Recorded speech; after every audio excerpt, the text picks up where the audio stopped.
All right, welcome everyone. It is 4 p.m. on the dot, so let's get started. A very warm welcome to our attendees and our panelists. Welcome to New Zealand Shores. My name is Fabian Maisonneuve, and I'm very happy to be launching this webinar today. I am one of 15 licensed advisors at New Zealand Shores. We are an immigration consultancy and education agents. We have offices in New Zealand, South Africa, and India.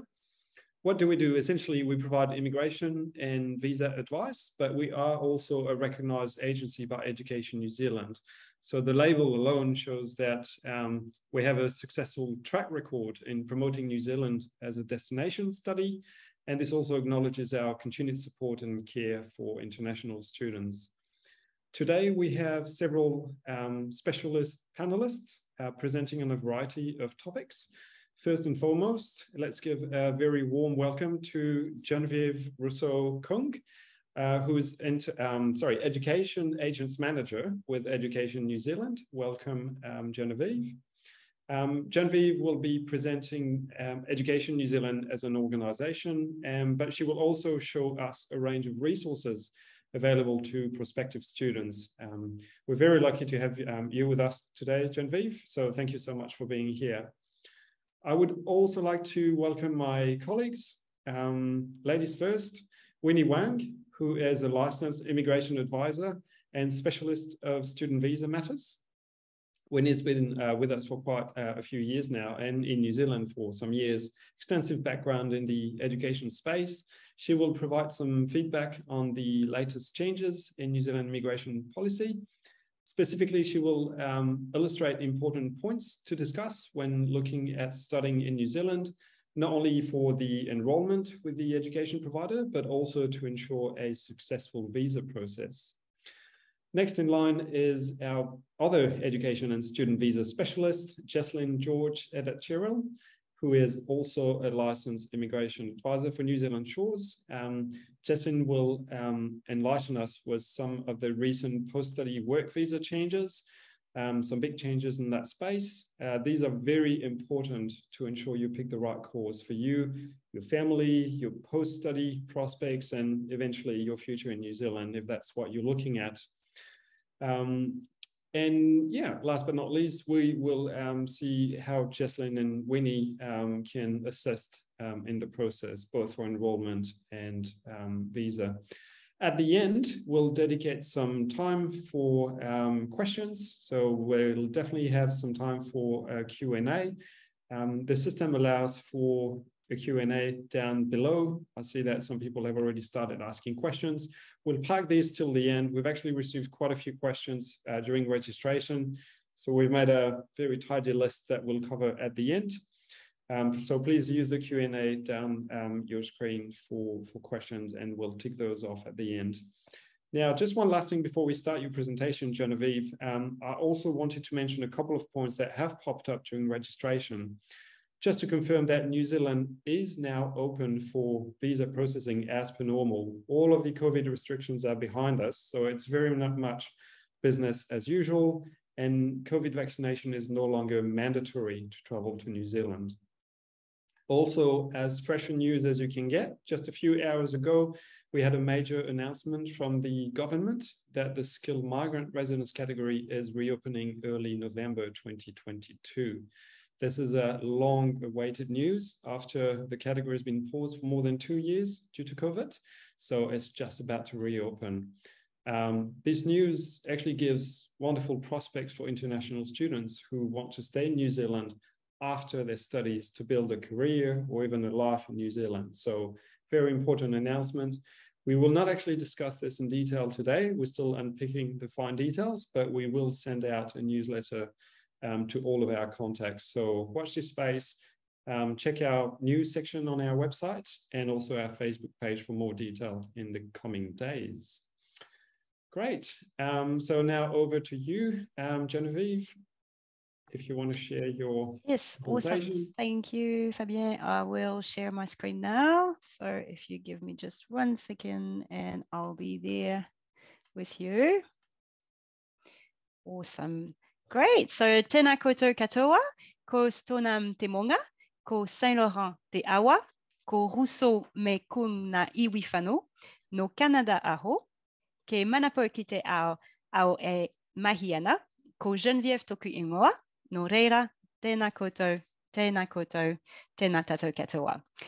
Hi everyone, my name is Genevieve Rousseau-Cung and I am the Education Agents Manager at Education New Zealand. So we're the government agency responsible for international education in New Zealand. So I'm very happy to be with you here today for this Study in New Zealand session, and thank you very much to the New Zealand Shores team for inviting me.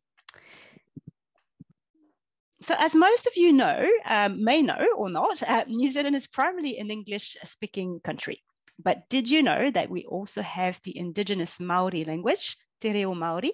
So I did my little introduction in Te Reo earlier today for you to get a taste of it. New Zealand has also 3 official languages. So the third one is the New Zealand Sign Language.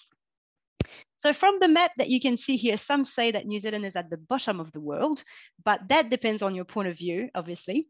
And New Zealand education encourages diversity, empathy, and a fresh way at looking at the world. So there you go on the map here. So I think very important to start with is that in New Zealand, we embrace the concept of manakitanga, which is central to Maori culture, which means caring for a person's mana, which is someone's pride and identity. So this means that providing an excellent student experience is a key part of our approach to welcoming international students. When students come to study in New Zealand, institutions have an important responsibility to ensure that students are well informed, safe, and properly cared of.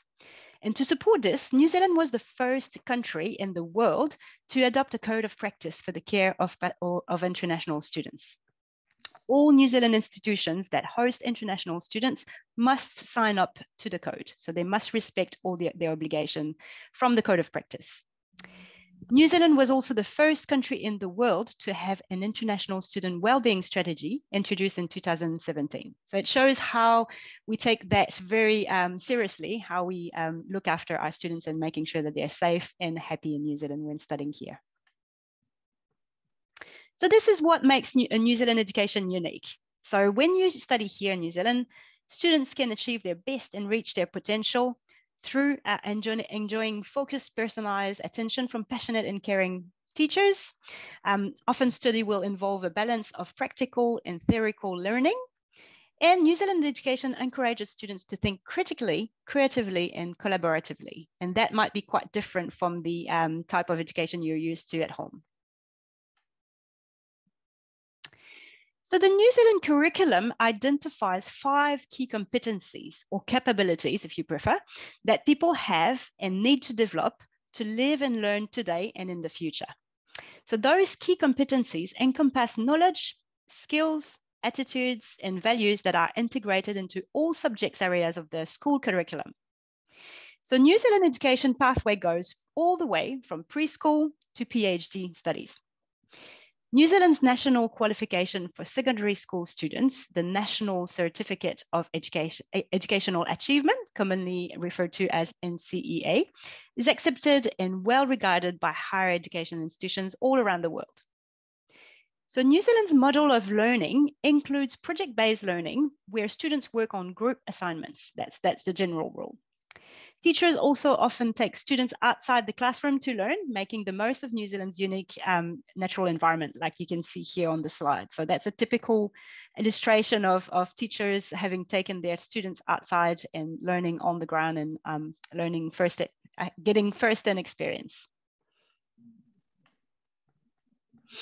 So New Zealand has 8 state-funded universities that offer higher degree level education. As you can see on the map here, you can see where they are located throughout the country.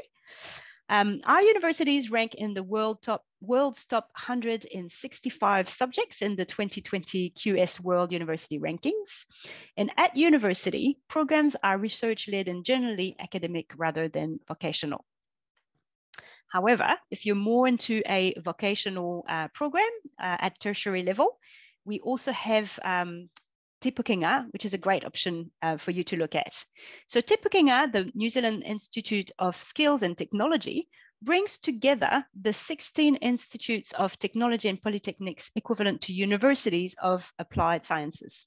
So all those institutes around the country, as you can see on the map, they've recently been brought together to make one unique entity called Te Pukenga, and that's a centralized way of working, but offering the same programs, but throughout the country.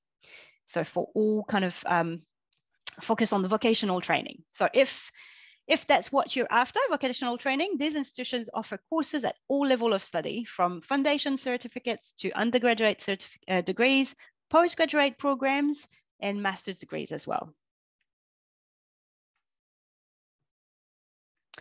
So what are some of the benefits of a New Zealand education? So here are 3 reasons why students should choose New Zealand as their top choice. So first of all, we offer highly sought after qualifications. Students gain the skills that will open doors, and New Zealand qualifications are globally recognized. That's very some of the unique features of a New Zealand study. So as Fabien mentioned at the beginning of the presentation, they will talk a little bit more about immigration and visa processing, but what I would like to remind you about is the visa requirements. So all first-time students in New Zealand who are applying for a visa should refer to the visa checklist. So the link is here, and I'm sure that the team will share that with you afterwards or through the chat, but this link will bring you to a list that you need to tick all the boxes of what you need to apply for a student. So it will really take you step by step. So really good reference to have a look at. You can also access more information on visa processing times for international students through the second link.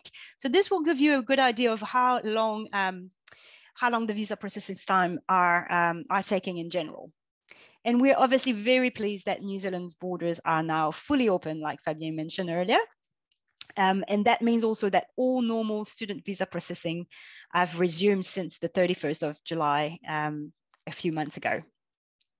So Immigration New Zealand is asking international students to apply for their visa no more than 3 months ahead of their intended study start date. So normally that means that that is to ensure that the information provided to support the application is still up to date when the application is actually processed. So it means that for 2023 study, applications can start being submitted from now on. So now I'll talk to you through a few tools that you can use to get a bit more information about studying in New Zealand. So the first one is Study with New Zealand website. So that's Education New Zealand's student-facing website. So that's the website we've created especially for you as a primary source of information for students who are interested in studying in New Zealand. So on the website, you can find information on courses, institutions, and education agents. You can also learn how to apply to study with New Zealand education providers, find out about student visas and travel information. So you have lots and lots of different information there. And all this information is available in 9 different languages. So I invite you to have a look. Then we also have another platform dedicated to students. It's called Know My NZ. So this platform is a source of information for international students once they are in New Zealand or once they have made the choice of coming to study in New Zealand. So they know that they want to come, but that platform will really specifically provide them with information about how is it to live here in New Zealand. So it's really regularly updated with the latest health, travel, and event advice. This is also where you'll find information about cost of living, lifestyle, and information per region. So as you can see here on the slide, you have a map on the website on the main page, and you can click on a region of your choice. If you've chosen that you want to go to Christchurch, for instance, in Canterbury, you click on that region and it will give you all the information about what to do in Christchurch, what's happening, what are the events, what's the kind of cost of living there, where you can study there, the institutions, the courses, where you can go to see a doctor. So lots of great information. So I encourage you to explore that website and have a little look. And you have all those other themes on the right-hand side as well. So life and culture, housing, how to find a house, a flat, to flat with other people, what are the work rights for students. So it's all indicated here. It's a great source of information. So I'd like to introduce you as well to the our recent I Am New campaign. So ENZ has recently run a campaign from June to August, so quite recently, and it tells the story of 8 international students who have come to study here in New Zealand and the unique benefits that come from the weaving together of different cultures here while they were studying. So the 8 international students from diverse cultural backgrounds, along with a world-renowned Kiwi designer, they were challenged to take a new look at the graduation gown. So as you can see, they're all wearing a different graduation outfit, and they all had to design their own, which would explain their own story, their own journey while they were studying in New Zealand. And throughout their journey, they explored what makes studying with New Zealand very unique. So I thought I would give you a little sneak peek there's a short video that we created of the new campaign, so that will hopefully stimulate your interest in studying with us. We took a new look at our traditions by reimagining education's most enduring symbols. This new design of the graduation gown, it's amazing. This is what's unique about New Zealand education. This gown was made for the students, by students. Looks so alive. Wow, this is something new. So good. It was made for you. In my time here in New Zealand, I've appreciated the respect that people have for the land. It ties in really beautifully with how the kakahu was sourced and designed sustainably. It's just an extension of the hospitality and friendliness of everyone in New Zealand that has welcomed me all these years. This kakahu isn't just a gift, it's a mantle that I wear, saying that I'm taking New Zealand and the people and the lessons that I've learned here with me into the future. If you're ready for new, take a new look at a New Zealand education.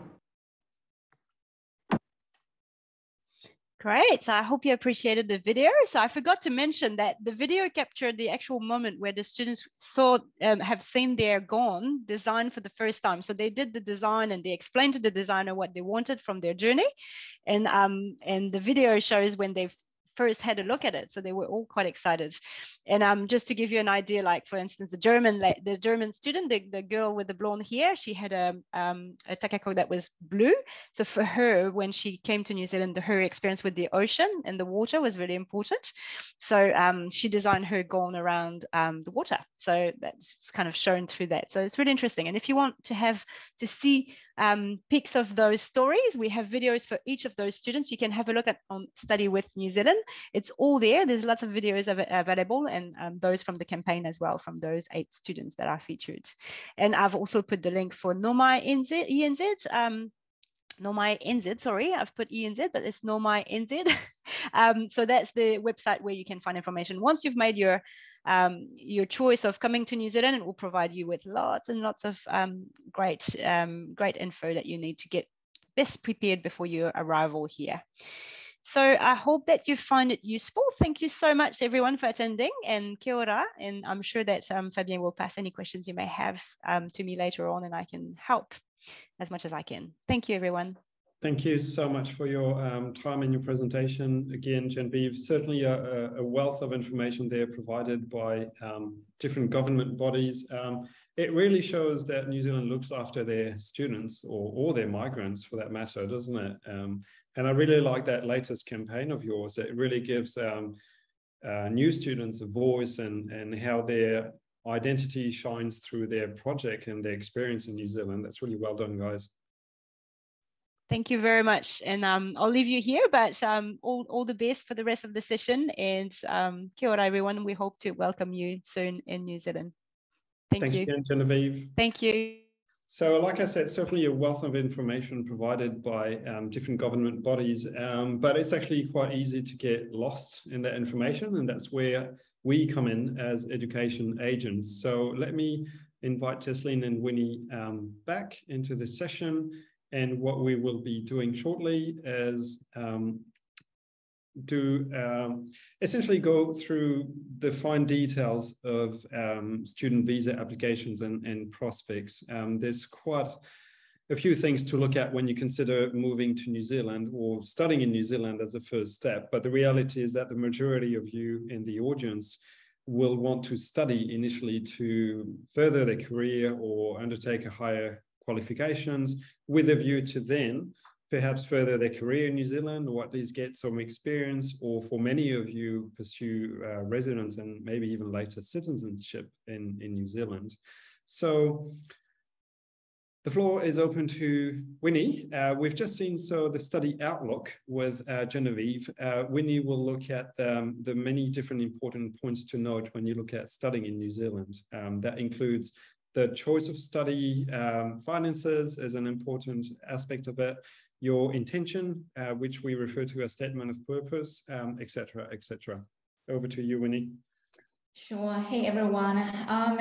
We all understand migration can be a very stressful process, including course selection, visa applications, etc. So we are here to smooth this out for you. So you may think course selection may not be that important. However, from our experience, that just plays a very critical part in your migration from the very beginning. Things you may consider may include what courses would qualify your family come along with you during your study, how about the career opportunities, how to choose the right course from the beginning that would fit within your interests and your career goals, or if that course would make you eligible for a post-study work visa after completing the study, or how to make the most to maximize your employability that would help pathway you to residency, which I believe would be the final goal for most of us here. And the cost, of course, of the courses and the entry requirements. So we are here to help you. So once the course is confirmed and you get admitted to the course by the tertiary institutes, you may then need to apply for student visa and family visas if needed, on how you want to ensure your student visa approval. So I will just brief two factors that might largely impact the decision on your student visas here. So the first one, that is the funds evidence. So what evidence can be used to prove the availability of the sufficient funds covering your study and maintenance here in New Zealand, and who are eligible to be the sponsor or financial guarantor if the funds are not directly from you. So that's all we will help you throughout the whole process. So apart from the funds evidence, bona fide is also a very large part for Immigration New Zealand to assess your student visa applications. So we do strongly suggest that our students to provide a very good statement of purpose. So that can include the reasons why you choose the course, why you choose that institute, especially if that course is not relevant to your previous study or not relevant to your work experience. So Immigration New Zealand would need to know the reasons of why you would like to have this change in your study or future career. Of course, Immigration New Zealand may also ask for the future plans after your study. And Immigration New Zealand may also ask for the employment or family ties as part of the student visa assessment. So we are here to help you for those any hurdles you may come across in the process. This is not to scare you away, but to help you get prepared in advance to ensure your visa approval with the professional's assistance. Right, so this is basically what I would like to let you know during your course selection and student visa applications. So next, I'll pass that to Jocelyn, who will brief you out with how the level of qualification and the duration of study help the eligibility for the post-study work visas and how this could help the partner for a partnership work visa. Thanks, Winnie. Just two things I would like to highlight here that you said were really important. Securing enrollment with a tertiary institution is not, in most cases, that difficult, but you need to be extremely careful, and that's where we come in as education agents, in your choice of course, in order to successfully secure the visa, the student visa and your family visa, if you have family to accompany. Like Winnie pointed out, how much funds you have available, not only to pay for the course for tuition, but also for maintenance. You need to demonstrate to Immigration New Zealand that you have some money aside that you have legitimately access to during the entire duration of your studies. How you can demonstrate those funds, that's how we can help. That's how Winnie and Jessalyn come in as specialist consultants. They know exactly the kind of evidence that Immigration New Zealand can be satisfied with, or evidence that in some cases may fall short. The second point you raised, Winnie, which is equally as important, is why do you want to pick that course? We can guide you into choosing a course that makes sense with your future prospects, something that is credible, that is in line with either your experience or your studies or your future career plans. We refer to this as the SOP, the statement of purpose. And again, we can guide you through that process. Over to you, Jessalyn. Yeah, so greetings to all.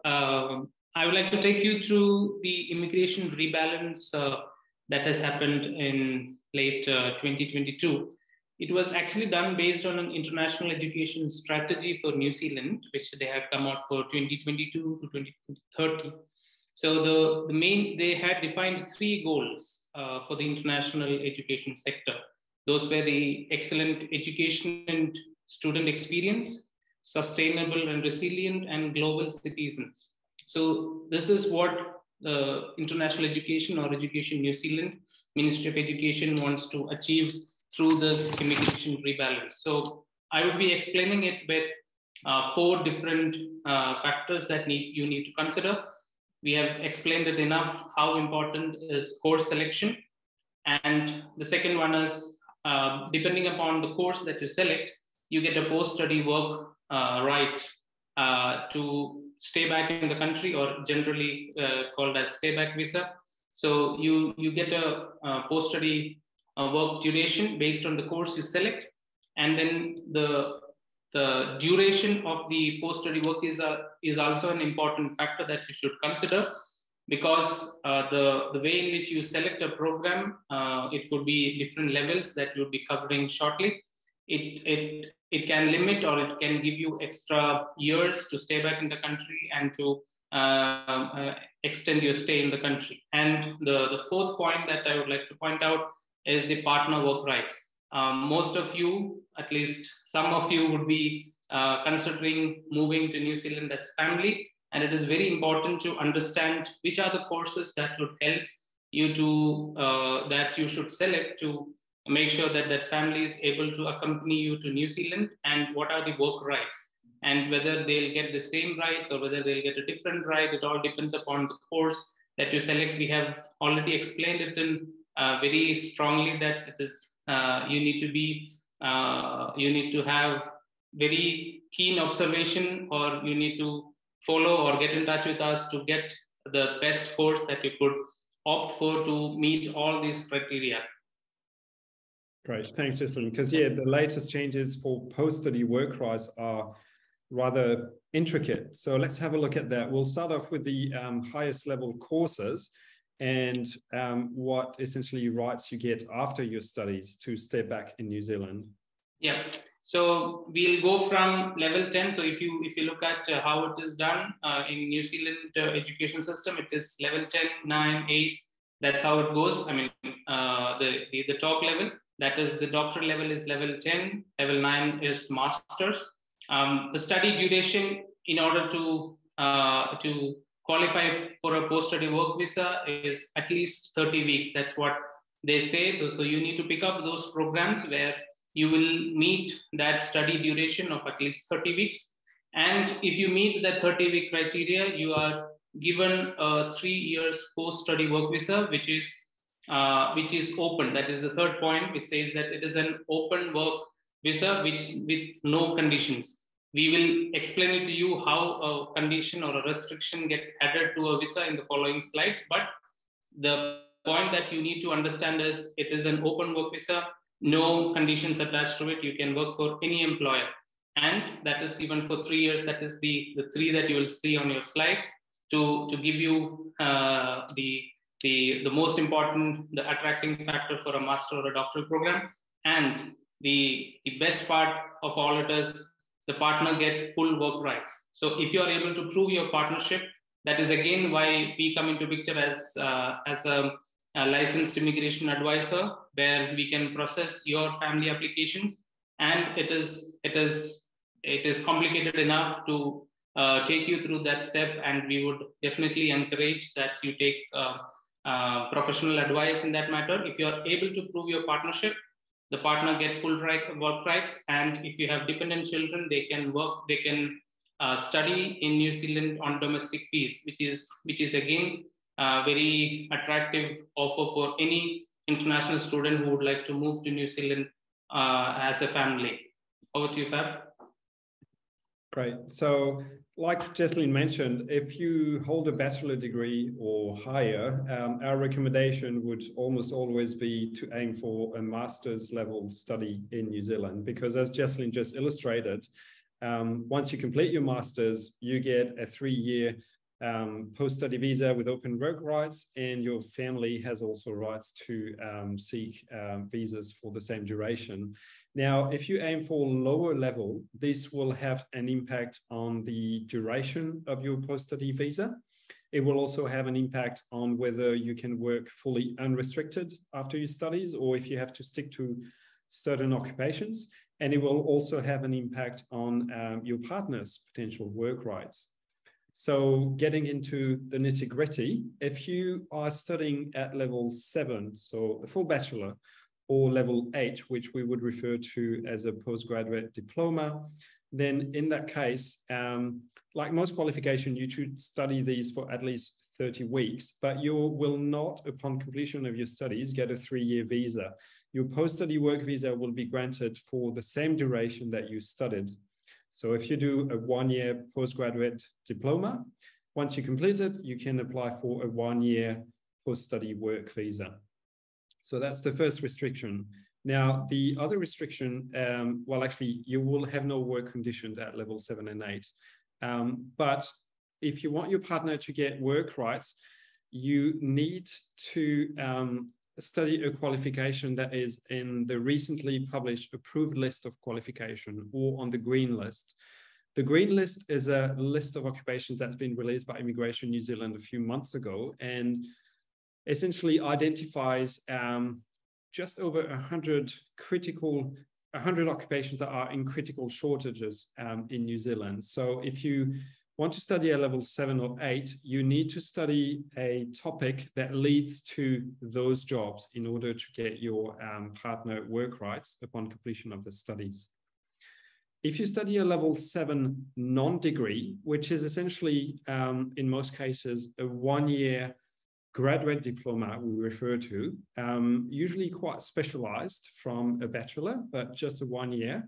The duration likewise will have to be minimum 30 weeks, but is usually determined by the education provider. Like the previous one, the post-study work visa will be granted for the same duration as your studies. But again, you have to be careful, because an extra restriction on this one is you can only study against approved occupations. Likewise, the work conditions for the post-study visa will only be in certain approved occupations. And again, the per-partner work rights, the restrictions are the same. You need to study towards certain occupations or certain subjects to secure work rights for your partner. Now, moving down to level 4 and 6 qualification, the restrictions are a bit tighter. The duration is the same as previously mentioned. The post-study work visa also has similar restrictions in terms of duration. You can only work in the occupation or in the industry that you studied against. And ultimately, if you study at level 4 to 6, no matter what you study, once you get a post-study work visa, your partner will not be eligible for work rights. Don't get me wrong, it doesn't mean your partner cannot come with you. He or she can still apply for a visitor visa, but if they want to work, they will have to qualify in their own rights and get a relevant visa. So that's for the recent changes in terms of what level and topic of study determines the type and duration and rights in your post-study work rights. Would you like to summarize this for us, Winnie? Sure. Right. Okay. So with the available information provided by Jocelyn and Fabian, so again, selecting the right course it can be very important for your migration plan. Gladly, New Zealand Tertiary Education Institutes, they do offer a great number of courses in a very wide range of industries.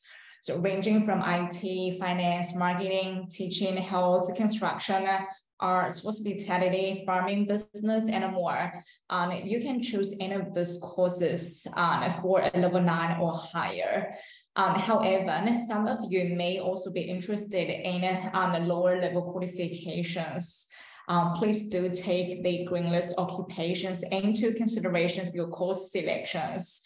So those ones, so those green list occupations include ICT, teaching, including early childhood teaching and primary teaching, and a few subjects of secondary teaching, the health, of course, construction, including civil engineering, construction project managing, quantity surveying, etc.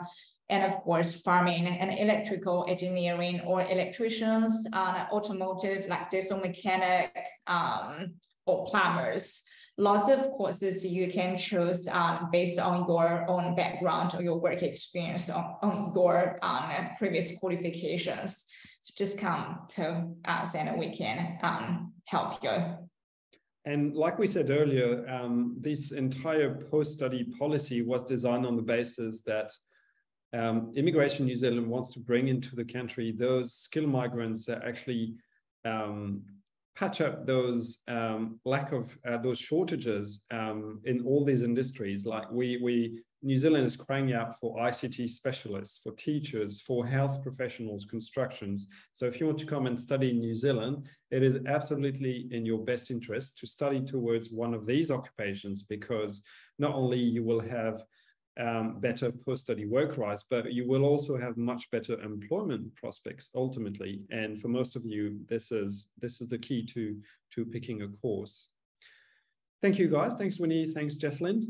We'll now move on to the questions and answers. We've had a few in the live, but we've had tons upon registration. So we'll just get started immediately with these ones. We mentioned that many people want to come and study in New Zealand, but they have family, they have work experience behind them already. And a question that we get all the time is, can I bring my spouse and my child? As we've been demonstrating, yes, you can bring your family along with your study and straight after you study, but their ability to apply for a visa and what visa they can apply for will actually be determined by the course that you choose. So very important to talk to us and try and identify the course you're most likely to get acceptance into so that we can secure enrollment, but also the course that will get you everything that you want long-term regarding your migration prospects. Another question we've got about family is, can a parent accompany me to New Zealand? So this question can actually be understood both ways.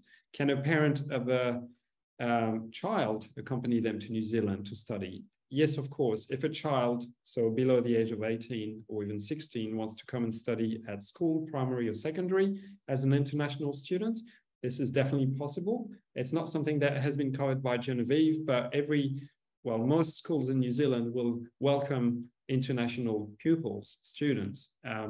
If that is the case, they would naturally pay international fees, but that's okay. We can still do enrollment and we can get a visa for them, and their parents can accompany them on a guardian visa.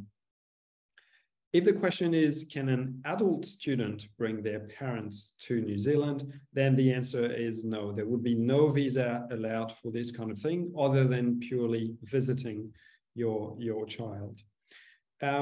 Another person wanted to understand the changes in the student visa rules and the sponsorship requirements. We've kind of covered this already, but Winnie, do you want to give us another overview? Sure. So basically, there are not many changes in the student visa rules recently. So basically, I think funds evidence has been changed slightly from $15,000 to $20,000 for the living expenses as part of the student visa application requirements.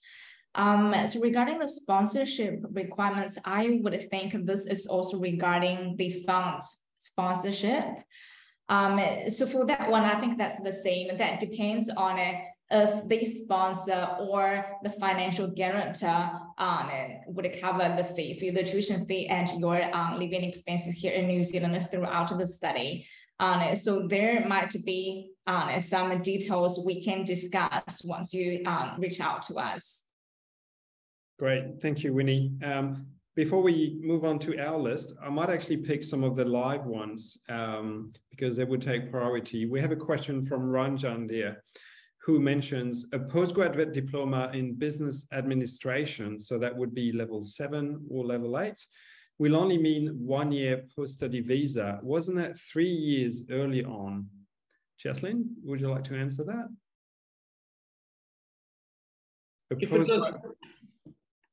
So if it was a postgraduate diploma program, it was 3 years. Graduate diploma had a restriction in terms of the location. Earlier, if it was in Auckland, it was only 1 year, and outside Auckland, it was given for 2 years. Now they have taken off that entire requirement, and now it is only with the same duration. It will mirror the same duration of your study. Correct.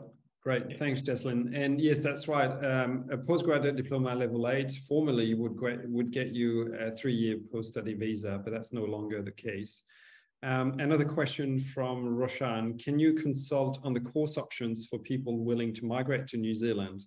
Yes, of course. Would you want to elaborate on this, Winnie, how we can help choosing the right course? So I'm just reading the, yeah, I'm here, sorry, I'm kind of like lost for a few seconds. Well, I was general, right, okay. Hey, Roshan, if you want to study here in New Zealand, unfortunately, you will need to take academic Ielts as part of the English requirement for the course admission. Or alternatively, you can also take Pearson or TOEFL, different English tests. But for Ielts, that has to be academic. Correct. Ielts General is only valid for immigration purposes, for other work residents, for example. But for study, you do need academic.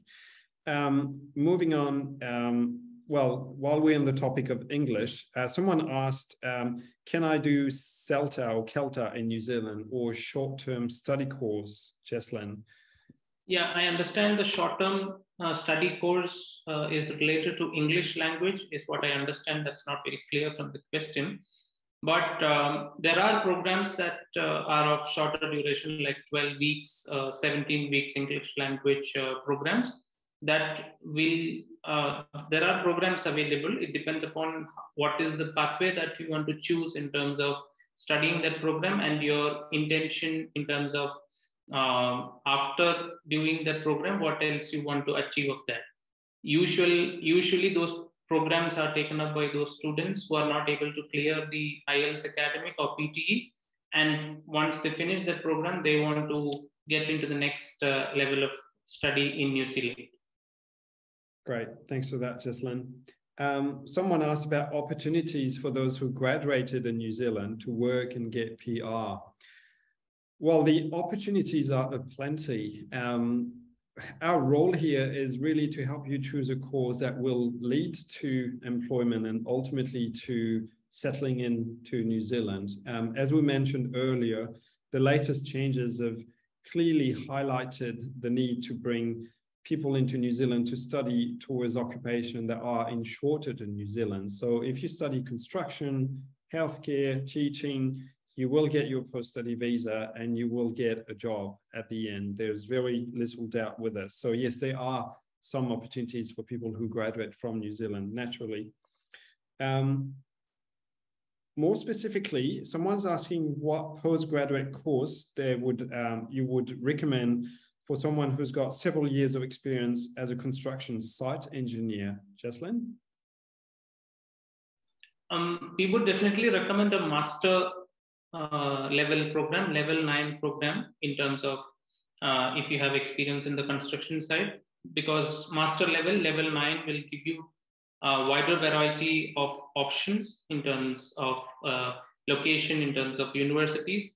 PG diploma, there are very few choices available. You won't be able to, I mean, the number of years would be less. We would recommend master level programs. If you can get in touch with us, I can help you out with program choices. So that's not a problem at all. Brilliant. Thank you, Jesslyn. Someone's asking a very relevant question. Is there a maximum age to do a degree or a master's, Winnie? Right. So from Immigration New Zealand's perspective, there is no age limit to study a course or applying for a student visa application. However, as we mentioned earlier, bona fides is part of the requirements for a student visa application. So Immigration New Zealand may want to know your purpose to study the specific course at this age, and if that course is relevant to what you did before in your home country. So that may play a part on it. We can again discuss and draft a good statement of purpose to make that justifiable to convince Immigration New Zealand for your student visa application, of course. But again, there is no age limit studying here in New Zealand. Right. So I would suppose what I get from your answer is the older you get, the harder it might be to show that you genuinely want to study such or such course. Another question for you, Winnie, about English language requirements. So we know that if you do need to provide an English language, it needs to be academic rather than general. But someone's asking if an Ielts is absolutely required for someone who already has a bachelor studied in English. Would an education provider insist on getting an Ielts in those cases? Right. Sure. So English is not the part of the student visa applications. However, that will be assisted by the tertiary institutes as part of the admission requirements. For students who've got the bachelor degree in English medium, I think the answer can be yes or no. That depends on where are you originally from. If you are from a country with a student visa decline rate more than 20% or higher, you will need to take English tests anyway. And the English and the bachelor degree in English medium you did before cannot be used to waive the English requirements for the course admission. If you are from a country with the student visa decline rate lower than 20%, and yes, you can use the English medium and bachelor degree for your course application to waive the English requirement. Great, thanks for that, Winnie. Someone asked about, well, a few people asked about scholarships. Naturally, studying as an international student is an expensive undertaking, not just in New Zealand, but anywhere in the world. And people are asking about scholarships. Can I get a tertiary provider to fund my studies? It's a very fair question. But unfortunately, scholarships is a complete maze. Every education provider has a series, actually a wide range of scholarships available depending on the course that you study, or faculties have scholarships attached to their qualifications. There might be scholarships as a one-off to entice people into certain courses, as was the case during COVID, for example. And last but not least, certain education providers have scholarships for certain countries. So if you're, for example, from Singapore or Hong Kong or even South America, there might be some dedicated scholarships to attract students from those countries. So it's not party to the initial enrollment, let alone the student visa application, but it's definitely something that can be discussed when we look at enrollment and options. As a matter of fact, it might help you decide towards one university rather than in other, but a scholarship is never guaranteed. Winnie just talked about English language requirement earlier. Jesslyn, would you be able to summarize the key criteria that a college will consider for admission? Yeah, sure. So should be one of the easiest thing to do in your entire movement plan in terms of getting an enrollment done or an admission done. the documents that you need is definitely a passport. And then as we just explained, the English language requirement. Then your academic documents, your work experience documents, and an SOP. If you don't have work experience, you need not provide that. But if you have a considerable gap in terms of your last education to what you're currently going to do, like say, for example, 10 years, we should be able to prove it with documentary evidence what you were actually doing during those periods. So your passport, your English language requirement or the test result, your academic documents, work experience documents if you have, and a very clear SOP that what you're going to, why you want to take up the study in New Zealand and what exactly you're going to do after your program as well. Great, thanks you, Jesslyn. Now, someone asked in the live, what if I cannot make it to New Zealand physically from a migration standpoint? Can I study one of these qualifications online? It's for me? Yeah, sure, if you want. Yeah, so you can definitely pick up an online program. There is no worries there, but your post-study work rights will not be applicable because it says that you have to be onshore while you're studying. During COVID period, there was an exception in terms of you can start onshore, start offline and complete the program coming onshore. So that was a transitionary arrangement that was available. But if you don't have intention to travel to New Zealand, or if you are okay in doing at the comfort of your home in your location, there are all these universities have come out with online programs, but unfortunately you will not get a post-study work right. Yes, that's absolutely correct. And also considering the cost of a qualification, it's probably in your best interest to make it to New Zealand.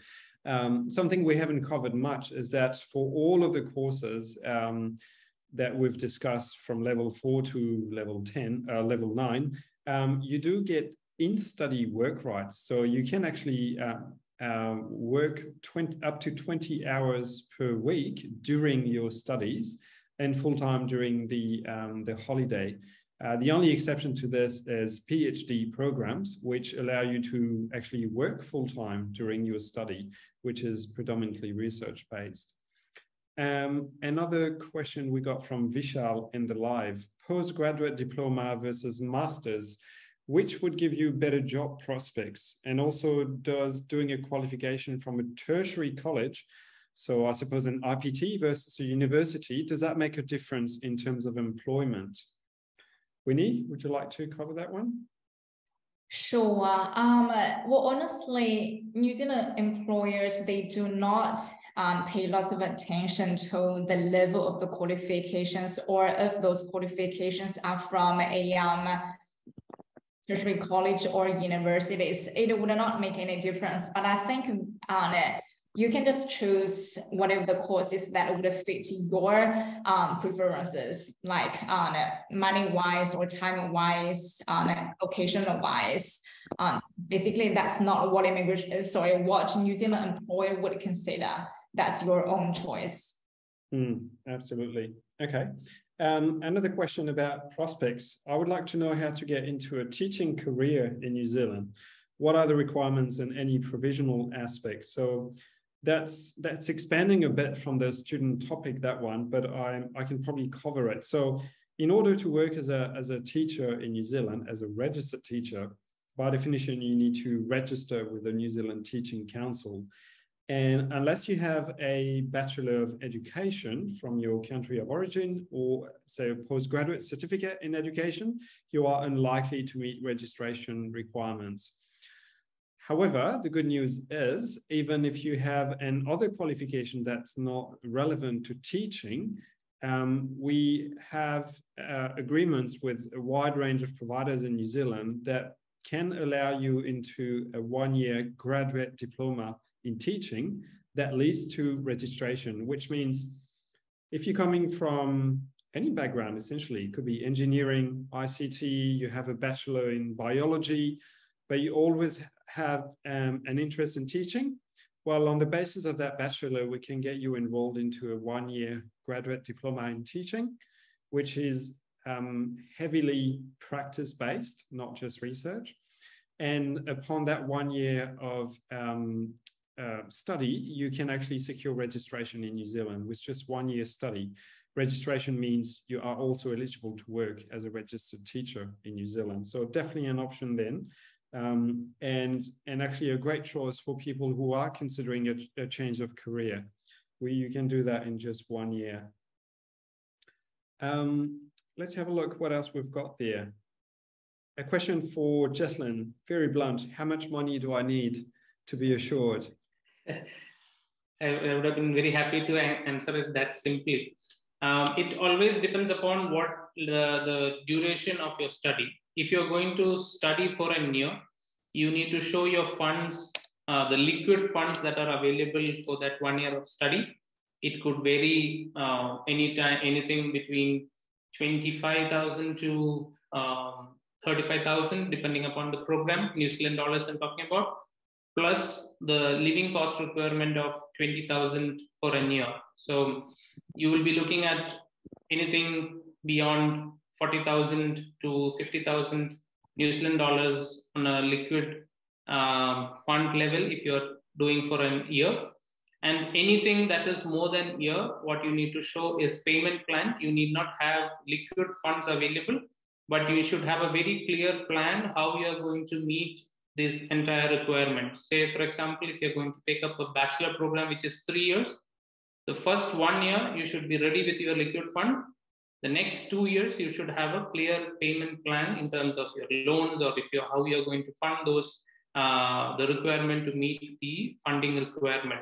I guess it's a broad topic. You have to look at from where you can pull this fund, but if you can get in touch with us, we can guide you with all those steps. But that is one of the very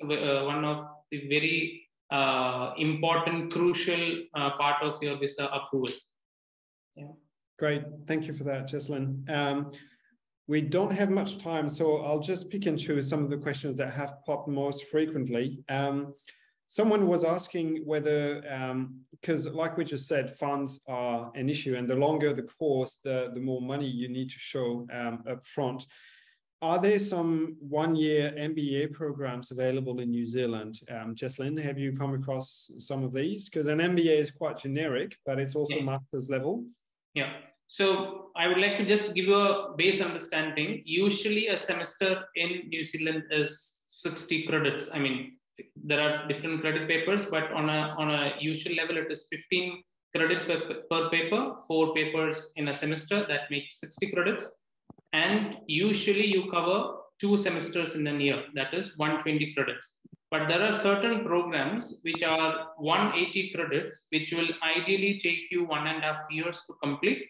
They reduce your vacation period, the semester breaks period, and then they just finish it off in 1 year.